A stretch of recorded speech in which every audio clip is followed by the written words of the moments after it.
Assalamualaikum warahmatullahi wabarakatuh. Waalaikumsalam warahmatullahi wabarakatuh. Bismillahirrahmanirrahim. Alhamdulillahi rabbil alamin. Wa bihi nasta'inu ala umurid dunya waddin. Wassalatu wassalamu ala ashrafil anbiya'i wal mursalin Sayyidina wa maulana Muhammadin wa ala alihi wa ashabihil mujahidin at-tahirin, amma ba'du. Saudara-saudara kaum muslimin rahimakumullah, di dalam surah Al-Ankabut ayat 2 Allah subhanahu wa ta'ala memberikan peringatan, ahasiban nasu ayyutraku ayyakulu amanna wa hum la yuftanun. Adakah manusia menyangka bahwa mereka akan dibiarkan saja mengucapkan amanna, dibiarkan saja mengatakan kami beriman kepada Allah, wa hum la yuftanun, padahal mereka belum diuji lebih dahulu. Ini berarti apabila seseorang sudah berani mengatakan amanna, kami beriman kepada Allah, maka hendaklah ia bersiap-siap untuk menghadapi ujian. Setelah ujian datang, barulah akan nampak nyata kadar dan kualitas keimanan yang dimiliki oleh seseorang. Timbul pertanyaan, mengapa orang yang beriman yang justru diuji oleh Allah Subhanahu wa ta'ala? Logikanya tentu ringan saja, bahwa yang mengikuti ulangan di sekolah tentu adalah anak-anak sekolah. Kalau tidak sekolah, tentu saja tidak perlu ikut ulangan. Makin tinggi kelasnya, makin berat soal ulangan yang diberikan kepadanya. Demikianlah dalam kehidupan beragama. Justru yang beriman, yang mendapat ujian dari Allah Subhanahu wa ta'ala, semakin tinggi nilai kualitas keimanannya, akan semakin berat ujian dan cobaan yang diberikan kepadanya. Nabi kita Muhammad sallallahu alaihi wasallam pernah pula memperingatkan. Beliau bersabda, inna asyaddal bala'i al-anbiya, thumma al-awliya, thumma al-ulama, thumma al-amsal fal-amsal, ubtuliyan nasu ala hasabi dinih. Sesungguhnya ujian yang paling berat adalah yang telah diberikan Allah kepada para nabi-nabi. Di bawah itu adalah para aulia, kemudian para ulama, bertahap ke bawah dan ke bawah, diuji setiap orang menurut keteguhan dan kekuatannya berpegang kepada agamanya. Jadi semakin teguh kita berpegang kepada ajaran agama, semakin dekat kita dengan aturan-aturan agama, semakin berat ujian dan cobaan yang datang menimpa kehidupan ini.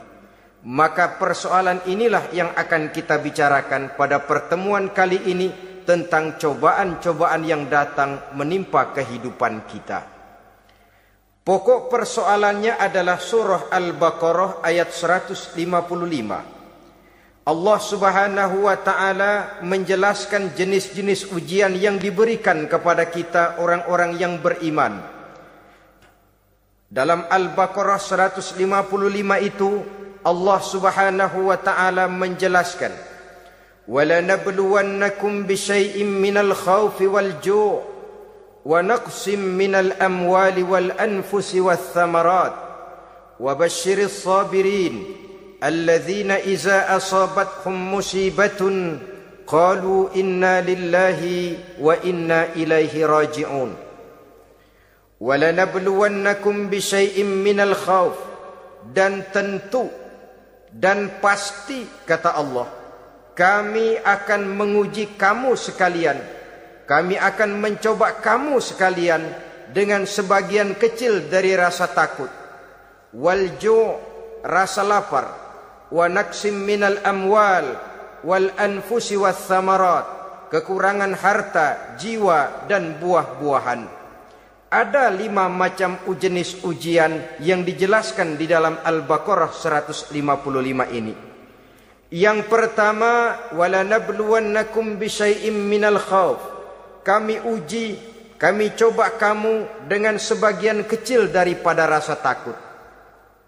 Setiap manusia terlahir dengan membawa 2 sifat. Yang kontroversil, akan disebut apa seseorang bergantung kepada sifat mana yang lebih menonjol di dalam dirinya. Tiap orang punya rasa berani, tiap orang punya rasa takut. Kalau beraninya lebih besar daripada takutnya, ia dinamakan pemberani. Tapi kalau takutnya yang lebih besar daripada beraninya, ia dinamakan penakut. Tapi yang jelas 2 sifat kontroversial ini memang ada dalam diri manusia. Akan diuji kamu sekalian dengan sebagian kecil daripada rasa takut. Takut yang kadang-kadang tidak beralasan. Yang kaya takut jatuh miskin, yang punya jabatan takut kehilangan kedudukan dan pengaruhnya, dan pada akhirnya yang hidup pun menjadi takut mati. Sesuatu yang sungguh tidak beralasan dan menimbulkan kegelisahan di dalam kehidupan. Mari kita lihat dampak yang ditimbulkan oleh rasa takut ini. Ada orang kaya yang takut jatuh miskin. Akibat rasa takutnya ini, pertama, ia menumpuk-numpuk harta sebisa-bisanya dengan menghalalkan segala macam cara. Tidak peduli halal haram, tidak ngerti hak batil, tidak tahu hak dan pantas dan ma'ruf munkar atau tercela. Yang penting ia bisa menumpuk-numpuk harta, menimbun-nimbunnya, tidak hanya cukup untuk dirinya sendiri. Kalau perlu anaknya sudah dipersiapkan untuk jadi orang kaya, cucunya disiapkan jadi orang kaya, anak cucunya, cucu-cucunya, seluruhnya. Dia takut jatuh miskin. Kemudian akibat dari rasa takut ini, ia pun terjebak ke dalam penyakit bakhil bin pelit alias kikir. Tidak sedikit pun tergerak hatinya untuk memberikan bantuan dan pertolongan kepada mereka yang memang memerlukannya. Termasuklah ia ke dalam apa yang diingatkan Allah, allazi jama'a malan wa addadahu yahsabu anna malahu akhladah. Orang-orang yang menumpuk-numpuk harta kemudian menghitung-hitungnya. Dia menyangka bahwa hartanya akan dapat mengekalkan kehidupannya di dunia ini. Dia menyangka hartanya akan dapat mengekalkan kebahagiaannya di dalam kehidupan ini. Maka kerjanya hanya menumpuk, dan dia sangat takut untuk jatuh miskin. Saudara-saudara kaum muslimin rahimakumullah. Lalu yang kebetulan punya jabatan takut kehilangan kedudukan dan pengaruhnya. Maka ia akan melakukan segala cara dan jalan untuk menjaga keamanan dan ketenangan dari jabatan yang sedang didudukinya. Hilang kesadaran bahwa jabatan adalah amanah. Hilang pengertian bahwa kedudukan adalah alat untuk berbuat baik dan mengabdi kepada sesamanya. Yang ada pikirannya hanyalah bagaimana menjaga kedudukan dan pengaruhnya agar tetap ada dalam dirinya. Segala cara pun dilakukan dan kadang-kadang ia kehilangan kontrolnya. Kemudian pada akhirnya manusia pun dilanda oleh perasaan takut mati. Sungguh sangat tidak beralasan sama sekali. Karena mati adalah kewajiban dari semua yang bernama hidup. Dan Nabi mengingatkan, al-mautu babun fakullun nasi dakhiluh. Mati adalah merupakan satu pintu yang setiap orang akan masuk ke dalam pintu itu. Bahkan mati sesungguhnya bisa merupakan nasihat di dalam kehidupan kita. Beliau bersabda, taraktu fikum nasihataini, natiqan wa samitan. Aku tinggalkan kepada kamu 2 macam nasihat. Pertama, nasihat yang pandai bicara, dan yang kedua, nasihat yang diam saja. Sahabat bertanya, nasihat yang pandai bicara itu apa ya Rasul? Beliau menjawab, Al-Quran.